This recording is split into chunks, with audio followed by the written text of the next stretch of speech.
بلکہ یہ بتانا ہے کہ جو امت جو ہے پچھلی امتوں سے زیادہ اختلاف کا شکار ہوگی. تو کثرت مراد ہے اس سے عدد کی تحدید مراد نہیں ہے.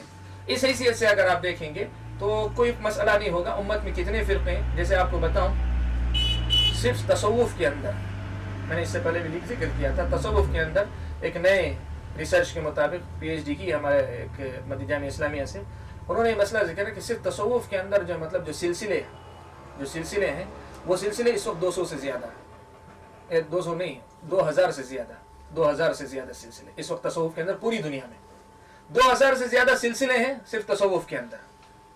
یا اگر گروہ کی حیثیت سے، گروپ کی حیثیت سے اگر آپ دیکھنا چاہیں تو خوارج کے اندر، صرف خوارج کے اندر 72 سے زیادہ فرقے ہیں. اور اگر آپ دیکھنا چاہیں تو خود شیعہ کے اندر بھی جو مطلب کئی گروہ، تو بہت زیادہ ہیں گروہوں کی تعداد. تو یہ جو علماء نے کہا کہ 73 سے مراد 73 کا عدد نمبر مراد نہیں ہے، بلکہ بتانا کہ پچھلی امتوں سے زیادہ اختلاف ہوگا، اس سے کہیں زیادہ گروہوں میں بٹیں گے، تو اور یہ امت جو بٹ چکی ہے اس سے کہیں زیادہ گروہ. اور بعض علماء نے کہا کہ نہیں، یہ مراد نہیں ہے، بلکہ اللہ کے رسول صلی اللہ علیہ وسلم نے 72 کہا تو 72 ہی مراد ہے. اور ایک ناجی فرقہ، نجات پانے والا جو فرقہ ہوگا وہ ایک 73واں ہوگا.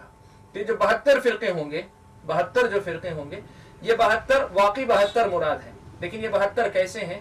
تو اس کی مصنف میں سے کئی علماء کے اقوال اس میں نقل کیے جاتے ہیں کہ بنیادی طور پہ جو 4 فرقے ہیں، پھر ان 4 میں سے جو ہے مطلب اور فرقے نکلتے ہیں 12، پھر جو ہے مطلب ان کو اگر بانٹتے جائیں گے تو 72 برابر آتے ہیں.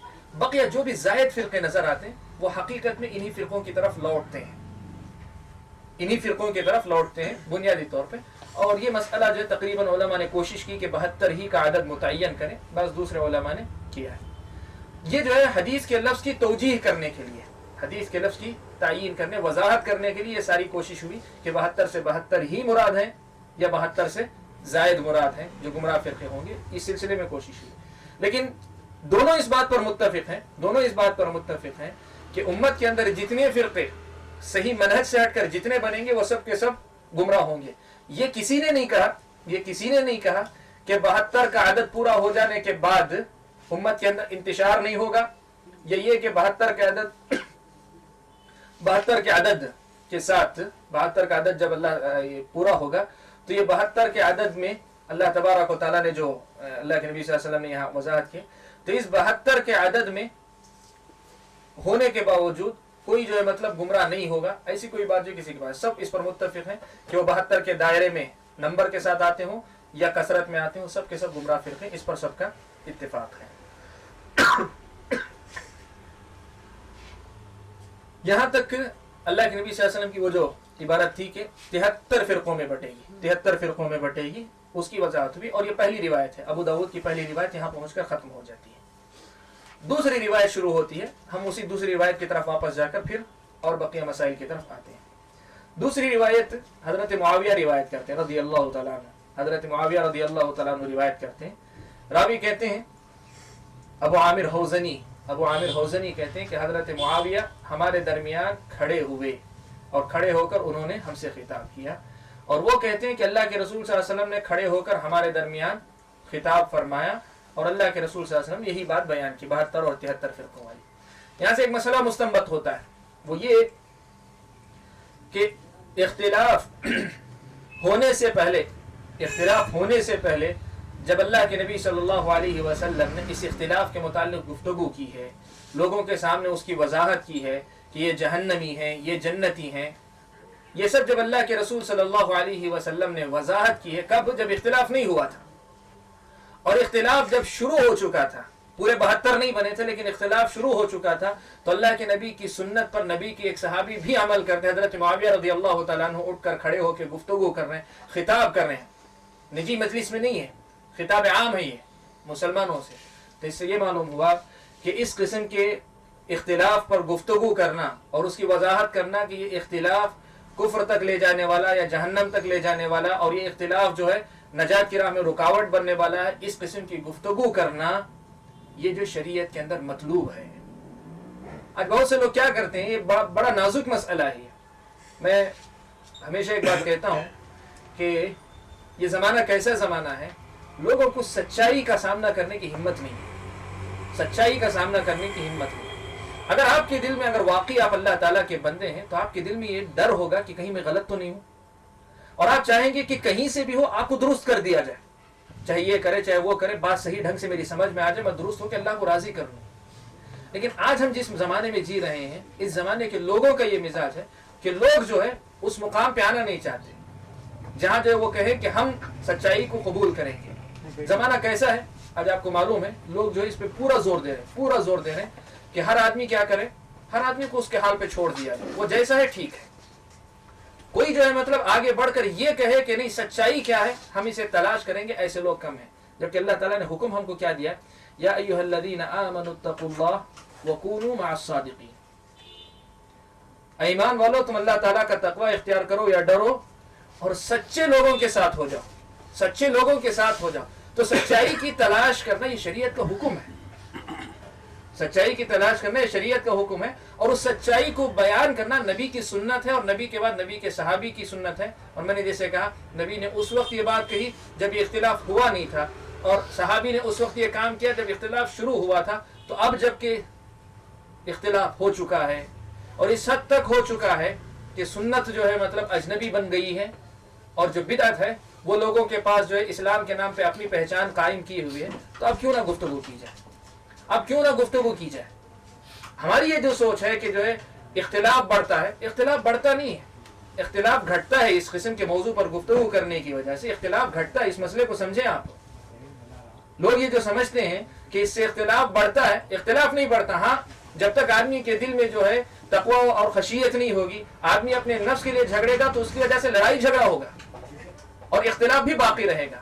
اور اگر آدمی سچے دل کے ساتھ، میں بھی اپنی جگہ پہ رہوں کہ ہمارا جو ہے مطلب نہ کوئی عصبیت ہے ہمیں، نہ کسی مسلک سے، نہ کسی مذہب سے، نہ کسی سے، ہم اللہ تعالیٰ کی کتاب سے، نبی کی سنت سے اور صحابہ کے منہج سے جڑے رہیں گے۔ اور یہ تینوں چیزیں ایسی ہیں کہ امت کا کوئی طبقہ ان سے اختلاف نہیں کر سکتا، نہ قرآن سے اختلاف کر سکتا ہے، نہ حدیث سے سنت سے اختلاف کر سکتا ہے، نہ صحابہ کے طریقے سے کوئی اختلاف کر سکتا ہے۔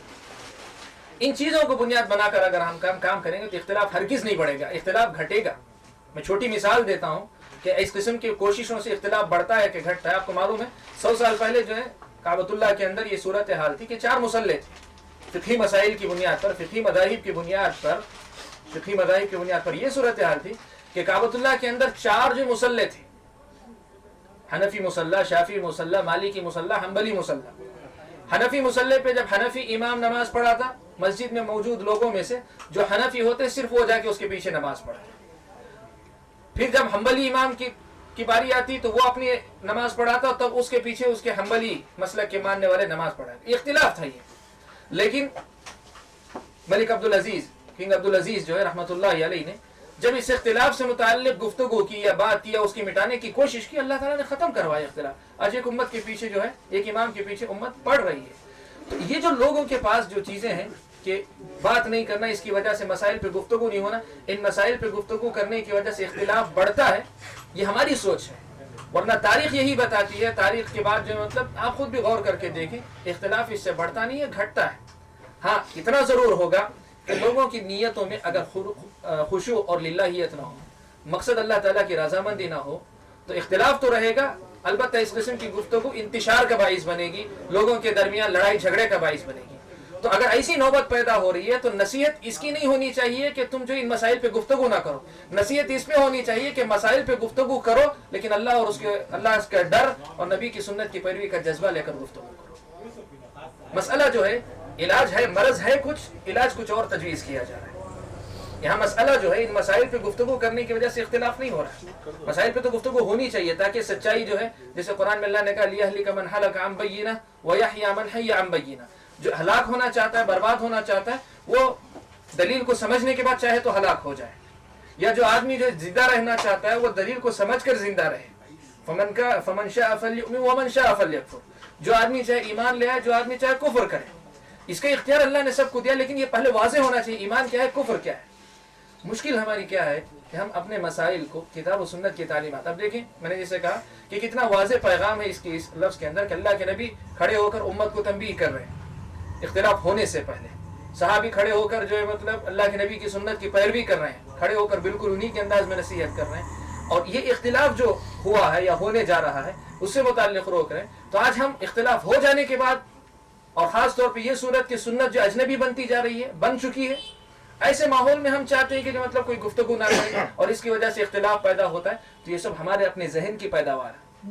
یہ سارے اصول، یہ ساری باتیں ہمارے اپنے ذہن کی پیداوار ہے. ان پہ گفتگو ہونی چاہیے. ہاں گفتگو جو ہے جیسے میں نے کہا کہ اللہ کی رضا اور خوشنودی مقصود ہو، ہم جو ہے ہر قسم کے تعصب سے پاک ہوں، ہمارے پاس جو ہے اپنی آخرت کی فکر کا جذبہ غالب ہو.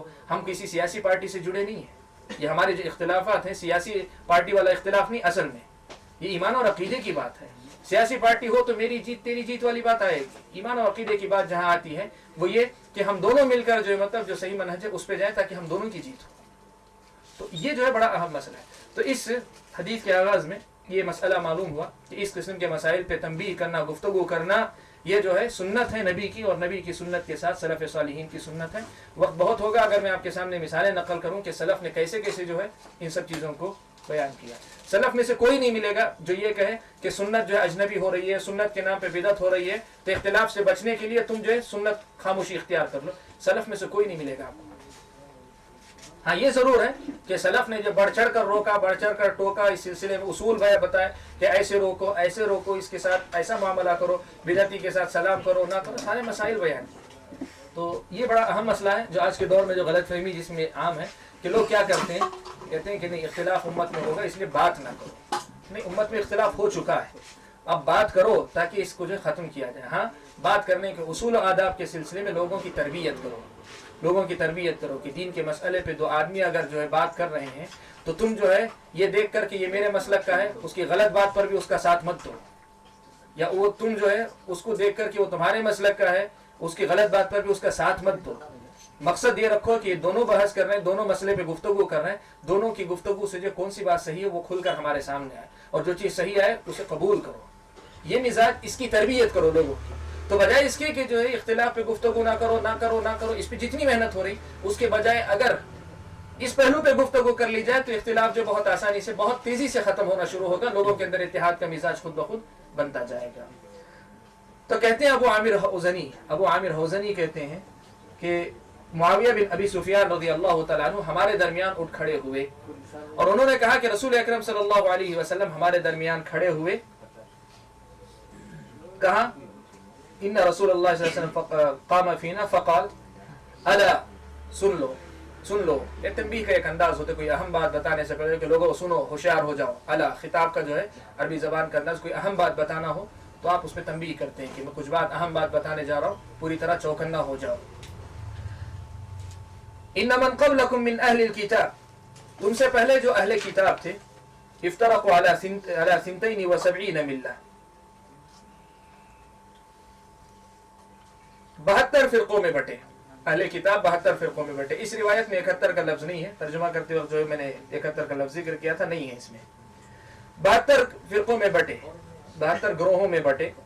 وَإِنَّ هَذِهِ الْمِلَّةَ سَتَفْتَرِقُ عَلَى 73، اور یہ ملت یا امت 73 فرقوں میں بٹے گی. یہاں تک پچھلی حدیث تھی، اور یہاں سے پھر ایک نیا مسئلہ شروع کرتے ہیں کہ 72 فی النار، 72 میں سے 73 میں سے 72 فرقے جو فی النار، جہنم میں جائیں گے. جہنم میں کیسے جائیں گے؟ تو آپ کو معلوم ہے، میں نے بہت پہلے آپ کے سامنے مسئلہ ذکر کیا تھا کہ جہنم میں جانے والوں کی کئی قسمیں، جہنم میں جانے والوں کی کئی قسمیں. کچھ وہ لوگ ہیں جن کے حق میں جہنم واجب ہو جائے گی، جہنم کے حقدار ہوں گے، لیکن اللہ تعالیٰ ان کو معاف کر کے چاہے خود اپنے طور پہ یا اللہ کے نبی کی سفارش پہ جہنم میں داخل کیے بغیر جنت میں داخل کریں گے، جہنم میں بھیجے بغیر جنت میں. کچھ لوگ ہیں جن کو جہنم میں داخل کیا جائے گا، داخل کیے جانے کے بعد سفارش کی بنیاد پر پھر ان کو جہنم سے نکال کر جنت میں بھیجا جائے گا. یہ دوسرا طبقہ. تیسرا طبقہ جو جہنم میں جائیں گے، سفارش بھی نہیں ہوگی، لیکن ان کے پورے گناہ جل کر ان کی گناہوں کی سزا ملنے کے بعد وہ پھر جنت میں جائیں گے. یہ تیسرا طبقہ ہے. اور چوتھا طبقہ وہ ہے جو جہنم میں جائیں گے اور جانے کے بعد ہمیشہ کے لیے جہنم میں رہیں گے، مخلد فی النار جن کو کہ ہمیشہ کے لیے جہنم. تو جہنمی جو ہے ان 4 درجوں کے رہیں گے.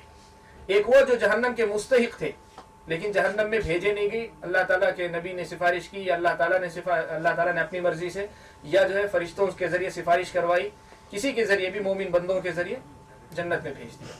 یا جہنم میں جانے کے بعد سفارش کے ذریعے بھیجا، یا تیسرا جہنم میں جانے کے بعد گناہوں کو جلا دینے کے بعد جنت میں بھیجا، یا چوتھا طبقہ جہنم میں جانے کے بعد ہمیشہ۔ علماء نے لکھا کہ ان 72 فرقوں میں یہ چاروں قسم کے ہوں گے، یہ پورے ہوں گے۔ کچھ ایسے ہوں گے جو جہنم کے مستحق تو ہوں گے، لیکن اللہ تعالیٰ ان کی دوسری کسی بڑی نیکی کی وجہ سے اللہ تعالیٰ ان کو جو ہے معاف کر کے یا سفارش کروا کے جنت میں بھیجیں گے۔ کچھ ہوں گے جو جہنم میں جانے کے بعد سفارش کی وجہ سے نکلیں گے، کچھ ہوں گے جو جہنم میں جانے کے بعد اپنے گناہوں کی وجہ سے پورے گناہ بھگتنے کے بعد، سزا بھگتنے کے بعد وہ جنت میں جائیں گے، اور کچھ جو ہمیشہ جو ہے جہنم میں رہیں گے۔ اور یہ وہ ہوں گے جو ہمیشہ جہنم میں رہیں گے، یہ وہ ہوں گے جو بدعات میں سے کفر کے درجے کی بدعتیں کرنے والے، جیسے شیعہ میں سے، رافضہ میں سے بعض غالی قسم کے رافضی تھے جو حضرت علی رضی اللہ تعالیٰ عنہ کو نعوذ باللہ معبود کہتے تھے، خدا کہتے تھے۔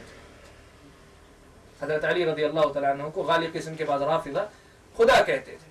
تو یہ نام کے اعتبار سے مسلمان کلمے کا اقرار سب کچھ ہے، لیکن ایسی بدعت ان کے پاس ہے کہ اس کی وجہ سے وہ گمراہ فرقوں میں تو تھے ہی، لیکن جو بدعت مکفرہ۔ اور ویسے ہی علماء نے قدریہ میں سے جو غالی قسم کے، جو اللہ تعالیٰ کے علم وغیرہ کی نفی کرتے ہیں، ان کے بارے میں بھی تکفیر کا مسئلہ بتایا کہ وہ بھی کافر ہیں۔ اگر ویسے کوئی ہیں کہ جن کے پاس جو ہے ایسی بدعت ہے جو کفر کے درجے کی بدعت ہے، یا جہمیہ میں سے جو ہے غالی قسم کے جو جہمیہ ہیں، جہمیہ جو صفات اللہ کی صفات وغیرہ سب کا انکار کر دیتے ہیں مسلم، تو ان کے بارے میں بھی کفر کا فتویٰ سابقین کے پاس ہے۔ تو کفر کے درجے کی بدعات والے اگر ہوں گے تو وہ ہمیشہ کے لیے جہنم میں رہیں گے۔ تو 72 فی النار، 72 جہنم میں جائیں گے، تو اس تفصیل کے ساتھ جائیں گے۔ بہت سارے لوگ کیا کہتے ہیں، بہت سارے لوگ جو ہے یہ کہتے ہیں کہ 72 جو جائیں گے، 72 فرقوں میں سے جو جہنم میں جائیں گے وہ ہمیشہ کے لیے جہنم میں رہیں گے۔ بعض لوگوں کا یہ تصور ہے، اس لیے کہ ان کے ذہن میں کیا ہے، ایک دوسری طرف ہے۔ جو ایک فرقہ جنت میں جائے گا، اس ایک فرقے کے گنہگار جو ہوں گے، بدعتیں نہیں لیکن گنہگار، مختلف قسم کے گناہ کرنے والے، وہ بھی تو جہنم میں جائیں گے، جل سکتے ہیں نا۔ تو اس کی وجہ سے وہ کیا سمجھتے ہیں کہ یہ جو ساری قسمیں ہیں، جہنم میں جانے سے پہلے معاف کر دیا جانا یا جہنم میں جانے کے بعد سفارش ہونا، یہ ساری چیزیں جو ہے صرف ان کے لیے، ایک فرقے کے جو گنہگار ہیں صرف ان کے لیے ہیں، بقیہ 72 پورے ہمیشہ کے لیے مخلد فی النار ہوں گے۔ نہیں، ایسا نہیں ہے۔ وہ بدعات کی وجہ سے جو جائیں گے گروہوں میں شمار ہو کر، وہ بھی اس درجے کے ہوں گے، یہ بھی اس درجے کے ہوں گے۔ اور دوسری طرف کچھ اور غلطی کرتے ہیں، کہتے ہیں کہ جو ہے اہل سنت والجماعت میں سے جو گنہگار ہیں وہ، اور جو ہے بدعتی ہیں، بدعتی وہ دونوں بھی ایک ہی درجے کے ہیں۔ نہیں، دونوں ایک درجے کے نہیں۔ یہ سنت پر چلنے والے لوگ ہیں لیکن گناہ کو گناہ سمجھ کر رہے ہیں، ان کو سزا ملے گی ان کی گناہ کی۔ وہ بدعت پر چلنے والے لوگ ہیں اور بدعت کو نیکی سمجھ کر رہے ہیں۔ بہت واضح فرق ہے دونوں کے اندر۔ تو یہ جو ہے تفصیل ہے۔ تو اللہ کے رسول صلی اللہ علیہ وسلم نے کہا کہ 72 فی النار، 72 جہنم میں جائیں گے، وواحدۃ فی الجنہ، اور ایک جنت میں ہے۔ ایک جنت میں ہے، اس میں بھی وہ تفصیل آپ کے سامنے رہے کہ ایک جنت میں ہے کا مطلب یہ کہ اس منہج اور عقیدے پر چلنے والے اگر کما حق ہو اس پر چلے تو پھر وہ جنتی لازماً ہوں گے۔ اللہ کے نبی صلی اللہ علیہ وسلم کی یہ ضمانت ہے۔ لیکن اگر کوئی اس منہج کو اصولاً تسلیم کرنے کے بعد عملاً فالو نہیں کر رہا ہے، غلطیاں کر رہا ہے، اس صحیح منہج کو پہچاننے کے بعد عملاً نہیں کر رہا ہے، غلطیاں کر رہا ہے، تو پھر اس غلطی کی وجہ سے اللہ تعالیٰ کے پاس قابل گرفت رہے گا۔ تو واحدۃ فی الجنہ میں بھی یہ تفصیل ذہن میں ہونی چاہیے۔ وہی الجماعہ، وہ ایک کون ہے؟ تو اللہ کے رسول صلی اللہ علیہ وسلم نے یہ اس حدیث کے اندر بیان فرمایا کہ اس سے مراد جماعت ہے، اس سے مراد جماعت ہے۔ اس کی وضاحت انشاءاللہ ہم لوگ اگلے درس کے اندر کرتے ہیں۔ آج کے درس میں یہیں پر ہم لوگ رک جاتے ہیں، بس کرتے ہیں۔ اگلے درس کے اندر اس کی وضاحت اور اس کے ساتھ حدیث کا جو بقیہ ٹکڑا ہے وہ ذرا اہم ہے، اس میں ہم مزید روشنی ڈالیں گے۔ اللہ تعالیٰ سے دعا ہے کہ اللہ تعالیٰ نبی اکرم صلی اللہ علیہ وسلم کی سنت کو سمجھنے اور اپنی زندگی کو سنت پر ڈھالنے اور چلانے کی توفیق ہم سب کو نصیب فرمائے۔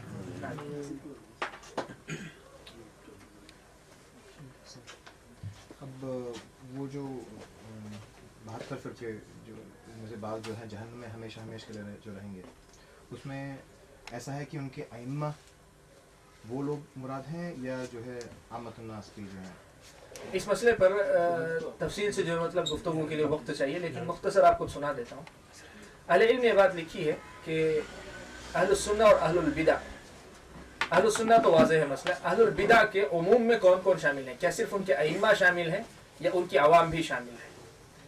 تو اس سلسلے میں تفصیلی بحث کے بعد علماء نے بات لکھی ہے، اگر آپ چاہیں تو جو مطلب میں آپ کو یہ کروں، شیخ ابراہیم روحیلی نے بڑی تفصیلی بحث کی، اس پہ ذکر کیے ہیں کہ اللہ تعالیٰ جو ہے مطلب اصل تو ائمہ ہیں ہی جن کے سامنے بات واضح تھی، وہ تو ہیں ہی جن کے پاس بات واضح ہو، لیکن عوام میں سے بھی ایسے کوئی ہوں جو ہے سنت کو سمجھے، عوام میں سے ہیں لیکن وہ سمجھ رہے ہیں کہ جو وہ غلطی کر رہے ہیں، ٹھیک ہے، اور اس پر عصبیت برت رہے ہیں پھر بھی، یا ایسے ہیں کہ وہ جانتے نہیں پہچان نہیں رہے لیکن صرف اندھی عصبیت میں. ایک چیز ہوتی ہے آدمی کیا کرتا ہے واقعی اسے صحیح سمجھ کر اس کے لیے تعصب برتتا ہے، اور ایک آدمی ہے کہ اسے پتہ نہیں صحیح ہے غلط ہے کیا لیکن میں اپنے اس کو نہیں چھوڑوں گا. دو قسم کے، ایک وہ آدمی جو خود عالم نہیں ہے لیکن مسئلے کو سمجھ رہا ہے پھر بھی جو ہے وہ اصرار کر رہا ہے، یا وہ عامی آدمی جو ہے عامی ہے لیکن مسئلے کو سمجھے بغیر ہی صرف اندھی عصبیت میں اندھے بن کر چلنے والا بھی ہے. تو کہا کہ یہ لوگ جو ہے اسی زمرے میں جائیں گے. رہے وہ لوگ جن کو جو ہے کچھ پتہ نہیں ہے تو وہ کون ہے؟ کیا وہ اہل بدعت میں ہے کہ اہل سنہ والجماعہ میں شمار کیے جائیں گے؟ تو کہتے ہیں کہ بالعموم جو مسلمان ہیں اہل سنہ والجماعہ ہی سمجھے جائیں گے، وہ اسی دائرے میں رہیں گے انشاءاللہ. جن کو پتہ نہیں ہے، کچھ پتہ نہیں اور ان کی صلاحیت بھی نہیں ہے، جب ان کو سمجھایا جاتا ہے اور وہ سچے دل کے ساتھ قبول کر لیتے ہیں. ایسے ہوتے ہیں 20 سال تک ایک آدمی رہتا ہے اسے پتہ نہیں رہتا، بتانے والا صحیح آدمی نہیں ملتا، جب بتاتا ہے تو ملنے کے بعد وہ آ جاتا ہے، تو پھر یہ علماء یہ جو ہے اہل سنہ والجماعہ کے دائرے میں آ جائیں گے.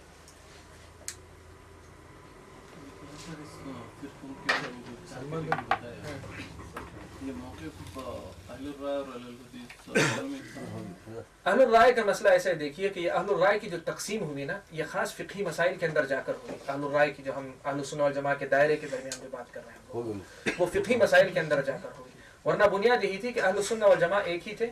اور خاص طور پہ جیسے میں آپ کو بتاؤں کہ محدثین میں سے ائمہ اربعہ میں سے جو 3 محدث ہیں وہ تینوں کے تینوں جو ہے اسی اس پر قائم تھے. محدثین کا جو عام نہج تھا اسی پر قائم تھے، اور سب کے پاس جو ہے وہ کیٹیگری کا جو مسئلہ تھا 4 اور 4 کی پھر فروعات وغیرہ وہ سب. اس میں جو ذکر کیا قدریہ کو، خوارج کو اور رافضہ کو، اور چوتھا جو ہے عبداللہ بن مبارک کا اثر ہے. دیکھ لیتا ہوں اسی میں ہے.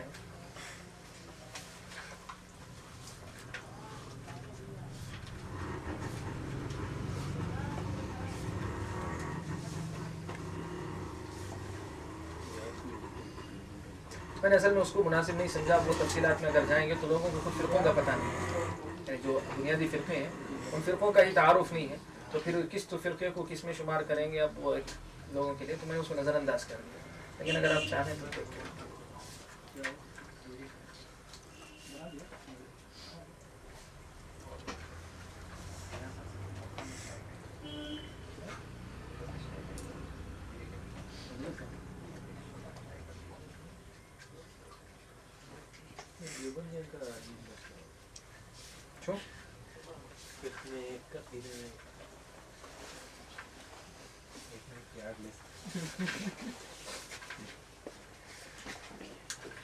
نہیں، اصل چیز جو ہے وہ مجھے جو بہت ہی لگتی ہے کہ آج کے زمانے کا بڑا مسئلہ جو سیریسنس کہتے ہیں، سنجیدگی کہتے ہیں، اپنے دین کے تعلق سے جو ایک یہ ہونا چاہیے، ہمیں وہ فکر ہونی چاہیے نا کہ میں حضرت سلمان فارسی والا مزاج نہیں ہے. آج سلمان فارسی رضی اللہ تعالیٰ عنہ مجھے معلوم ہے آپ کو کہاں سے نکلے تھے، کہاں سے ہوتے ہوئے صرف سچائی کی تلاش میں پہنچے، اللہ کے نبی صلی اللہ علیہ وسلم تک پہنچے. وہ مزاج اصل میں جو ہے نہیں ہم لوگوں کے اندر.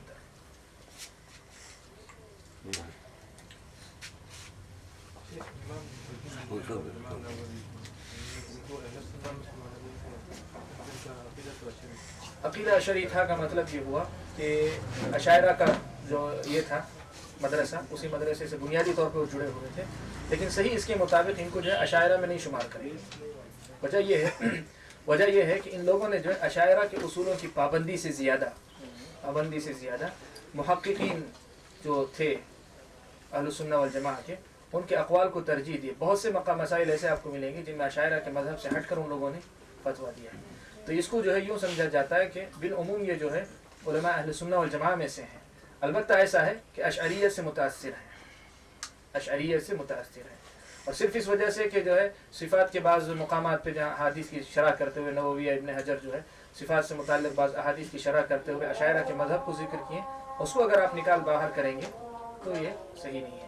اس لیے کہ صرف صفات کے باب ہی میں نہیں، دین کے جملہ جو ابواب ہیں اور بھی تو ابواب ہیں، جیسے خوارج کا مسئلہ ہے فلاں ہے، ایسے کئی مسائل کے اندر انہوں نے جو اشاعرہ کا جو عام منہج تھا اس سے ہٹ کر بھی جو باقاعدہ مسائل بیان کیے. تو ان کی حیثیت جو ایک محقق کی ہے جو اپنی تحقیق کی روشنی میں سچائی تک جہاں تک پہنچ سکے وہاں تک انہوں نے کھل کر بتایا، جہاں ان کے سامنے بات واضح نہ ہو سکی اس میں وہ اسی پر رہ گئے. تو اس عمومی منہج کی وجہ سے ان کو جو اہل السنہ والجماعہ کے دائرے میں رکھا جاتا ہے. واللہ تعالیٰ شیخ نے جب پہلے پہل لوگوں کو معلوم نہیں تھا، جب پہلے پہل ابن حجر اور امام نووی وغیرہ کے تعلق سے جب یہ باتیں سامنے آئیں تو کچھ لوگوں نے باقاعدہ سعودی عرب کے اندر یہ واقعہ پیش ہے لا کر جو ہے منہاج امام مسلم کی جو صحیح مسلم کی جو شرح ہے وہ اور فتح الباری جو ابن حجر کی ہے وہ لا کر جو جلایا اس کے لیے اپنی اس کے نفرت کے اظہار کے لیے. تو مشائخ کو جب پتہ چلا تو جو ہے مطلب سب نے جو ہے اس پہ خاص طور پہ مجھے یاد ہے مشائخ میں سے ایک بات یہ بات کہی تھی کہ اگر اس طرح تم جو ایک ایک غلطی پر ایک عالم کو نکالتے چلے جاؤ گے تو آخر کس کو تم باقی رکھو گے اہل سنت والجماعت میں. تو ایک عام آدمی کے بارے میں جب معلوم ہے عالم کے بارے میں کہ وہ بڑی کوشش کر کے تحقیق کی روشنی میں سچائی کو سامنے لا رہے ہیں، اشاعرہ کے مذہب سے ہٹ کر کئی مسائل پر فتویٰ دیے ہیں، مسائل بیان کیے، سب کچھ ہے، تو پھر آپ پھر بھی زبردستی ان کو نہیں رکھ سکتے اس انداز میں. اور یہ جو انداز ہے کہ 100% بالکل ملیں گے تو انہیں کو ہم کہیں گے ورنہ نہیں کہیں گے، اللہ تعالیٰ عالم یہ منہج محل نظر ہے. تو کون سے مذہب کو فالو کریں گے، حنفی، مالکی، شافعی یا حنبلی؟ چاروں مل کر اسپیشلی نماز کے معاملے میں یا تشہد میں انگلی پھیلانے کے معاملے میں؟ اس کا آسان طریقہ، اس کا آسان جواب یہ ہے کہ ہم کسی مذہب کی دعوت ہی نہیں دے رہے ہیں، ہم بات کر رہے ہیں کتاب و سنت سلف صالحین کے منہج پر. تو آپ دیکھیے جس مسئلے میں امام شافعی کا مسئلہ صحیح ہے تو اس میں امام شافعی کو فالو کیجیے، جس مسئلے میں امام ابو حنیفہ کا مسئلہ صحیح ہے تو اس میں فالو کیجیے. میں ہمیشہ مثال دیتا ہوں کہ امام ابو حنیفہ رحمۃ اللہ اور امام شافعی کی مثال دیتا ہوں، کہتا ہوں کہ امام شافعی اور امام احمد کے امام ابو حنیفہ رحمۃ اللہ علیہ کے درمیان ایک مسئلے میں اختلاف ہے کہ عورت کو اگر ٹچ ہو حضرت عائشہ اپنا پیر سمیٹ لیتی، نبی اکرم صلی اللہ علیہ وسلم جو ہے سجدہ کر لیتے، پھر جب اٹھ جاتے تو حضرت عائشہ پیر لمبے کر لیتی. معلوم یہ ہوا کہ اگر ہاتھ لگنے سے وضو ٹوٹ جاتا تو جیسے اللہ کے نبی حضرت عائشہ کو چھوتے وہی بات ختم ہو جاتی، نماز جاری نہیں رکھ سکتے. تو امام ابو حنیفہ رحمۃ اللہ علیہ نے جو بات کہی وہ بات یہاں زیادہ صحیح ہے. تو اس مسئلے میں بولیں گے امام ابو حنیفہ کے موقف کو فالو کرو. وہی بات آتی ہے رفع الیدین کی، تو امام ابو حنیفہ رحمہ اللہ کے مقابلے میں امام شافعی رحمۃ اللہ علیہ رفع الیدین کے قائل ہیں، دلیل بھی ہے، سب کچھ ہے، جیسے آپ مسئلہ جانتے ہیں. تو کہیں گے کہ وہ امام شافعی کے اس پر چلو. تو حقیقت میں وہ کسی کے مسلک پہ چلنے والی بات نہیں ہے. بات ہماری جو ہے وہ یہ کہ دلائل کی روشنی میں جو بات صحیح نظر آتی ہے اس پر چلو، اس لیے کہ وہی دین ہے. دین النبی محمد آزار بول کے کہ اللہ کے نبی صلی اللہ علیہ وسلم کا جو دین ہے وہ اللہ کے نبی صلی اللہ علیہ وسلم کی سنت اور آپ کا طریقہ ہے. جو امام اللہ کے نبی صلی اللہ علیہ وسلم کی سنت ہے، کسی بھی مسئلے میں 4 قول اگر ہیں تو 4 قول میں سے جس امام کو اللہ کے نبی صلی اللہ علیہ وسلم کی سنت تک پہنچ جانے کا اللہ تعالیٰ نے موقع دیا یا توفیق دی، جو صحیح نتیجے تک پہنچے ان کی بات لے لو. اس لیے کہ ائمہ میں سے کوئی بدعت ہی مقصود نہیں ہے ہمارا، ان سب کا احترام، ان سب کے علم سے استفادہ، یہ ساری چیزوں کے باوجود ایک آدمی کا ایمان یہ ہونا چاہیے. مثال کے طور پہ آپ مجھ سے مسئلہ پوچھ رہے ہیں، میں بتا رہا ہوں، اگر آپ اس لیے عمل کر رہے ہیں کہ میں بتا رہا ہوں تو یہ آپ کا میری بات پر عمل ہوا، شریعت پر نہیں. اگر آپ اس لیے عمل کر رہے ہیں کہ میں جو بتا رہا ہوں اس کی روشنی میں آپ کو نبی کی بات سمجھ میں آ رہی ہے تو آپ کا عمل تب جا کے نبی کی بات پر. تو ائمہ کی بات بھی اگر کوئی اس لیے لیتا ہے کہ وہ امام کی بات ہے تو یہ اتباع کہاں سے ہوگی؟ ائمہ کی بات اگر اس لیے لیتا ہے کہ امام جو ہے نبی کی بات بتا رہے ہیں اور نبی کی بات تک پہنچ رہے ہیں تو اب اس میں دیکھیے کون پہنچے ہیں، تو جو پہنچے ان کی بات کو لیجیے، نبی کی بات کا اتباع ہوگا. تو اس سوال کو جو ہے میرے خیال میں یہی روکتے ہیں، اور چونکہ اذان بھی ہو چکی ہے تو اس لیے درس میں یہی روکتے ہیں. انشاءاللہ اگلے ہفتے پھر سلسلہ جاری رکھیں گے. واللہ تعالی اعلم. سبحانک اللہم وبحمدک اشہد ان لا الہ الا انت استغفرک واتوب الیک.